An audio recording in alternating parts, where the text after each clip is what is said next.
Alright, Matthew here with a vlog type video. A couple of you had questions about what my build looked like, and my girlfriend recently just got a new build herself, so I'm swapping some parts in with some of her old build, and I got some parts for Christmas too. So, here's my system. I got a Xeon 2630 V3 in there, and I know it's kind of dark.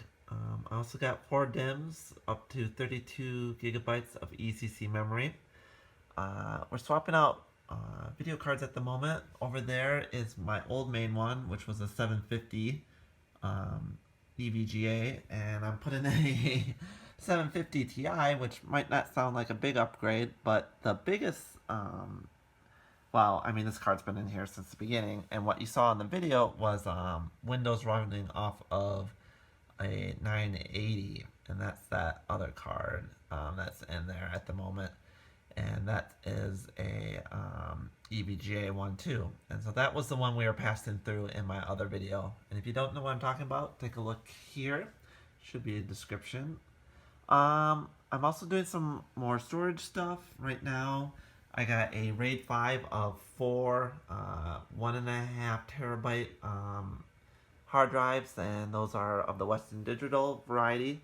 And then I got 2 4 terabytes Western Digital and HDST. And I was hoping for a third one so I could do some RAID 5 stuff, but that just didn't come into fruition. I also have 3 730s, and there's one, and you'll just have to trust me that there are 2 in the back, and I'm going to be putting that in RAID 5.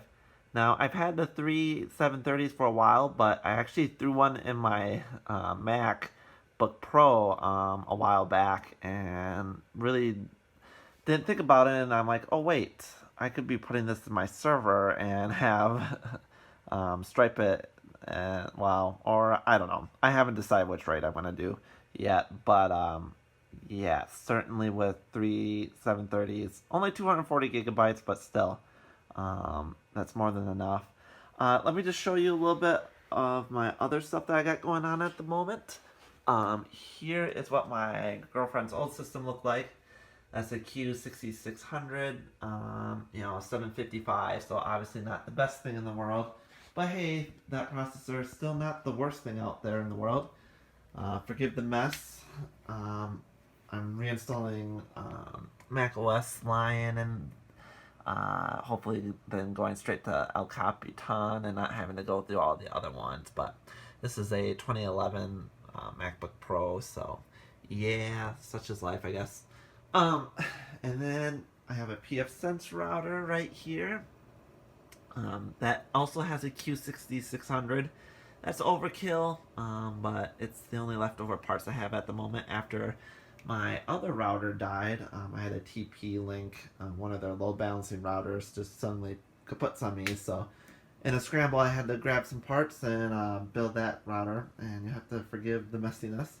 Here's my girlfriend's new build, and I will link maybe to a video. I don't know if my girlfriend saved that video or not, where she did the periscope of her build, but it is quite a sexy machine. Of course, you can't see anything, but you can see the glow of the 980 Ti in there, but beyond that, nothing exciting at the moment. She's still waiting for her water block and some LED stuff to come in to light up her system, but she's got up and running. So anyway, going back, this is just some of the stuff I got going on today. And I just wanted to show you guys what I have going on because some of you had some questions in my other video, and I was hoping this would help answer some of those questions. Leave a comment if you have any more, and I'll hopefully get back to them. Alright, talk to you guys later. Hey, Matthew here. So it's about a week later, well, actually probably a week and a half later since my first part of that vlog. And here's the second part. Just wanted to give you a quick update. So here I got all my hard drives in place finally. I did decide to go out and buy a couple more. I don't know if you can see that way down there, but there are 4 SSDs in there. 3 of them are 240 gigabytes Intel 730s, and then there's one other 60 gigabyte, I forget the model, but that's just for caching purposes. for my Elicit i 9260 8i, and you can see all the cables running from these hard drives. So currently right now I have 1.5 terabytes here, here in RAID 5, and then I have 4 terabytes in RAID 5 here, and here. And then I got just another hard drive that's running off the motherboard, just as kind of a backup, so I'm not totally dependent on the RAID card if anything goes down and in my critical files. I want to back them up.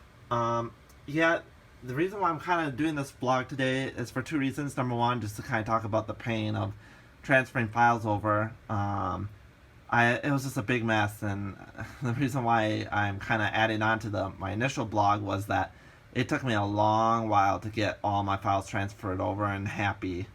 But the second part of my blog is to show you this, and I don't know if you can see that, but yeah, that's Windows 10, and that's Windows 10 and as the primary OS now. And the reason why I'm doing that is that we're doing much more in content creation, Kimberly and I, and it just makes a little more sense to use Windows, and really it's just for the Adobe products. And I know how many people are gonna maybe say, oh, but Matthew, you can do so much more with Linux, or there are programs out there, but we use Adobe products. We're paying for Adobe products.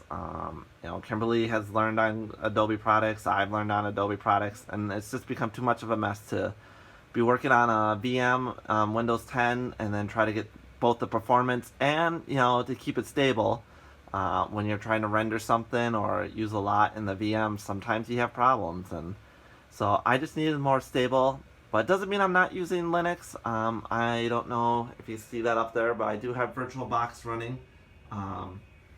But yeah, VirtualBox definitely different from KVM, and maybe I can go into that a little bit later. In case you're wondering, there are still two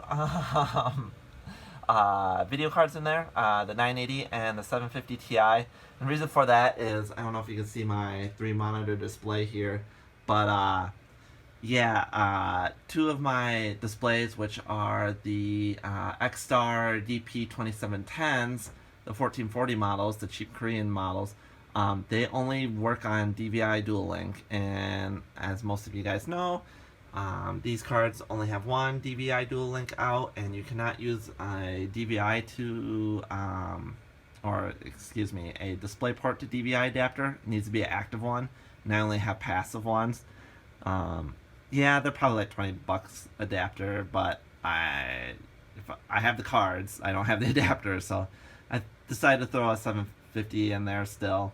One of these days I might just, buy the adapter and take out that 750 Ti, but till that point, that's not going to happen. So anyway, I just wanted to give you a quick update.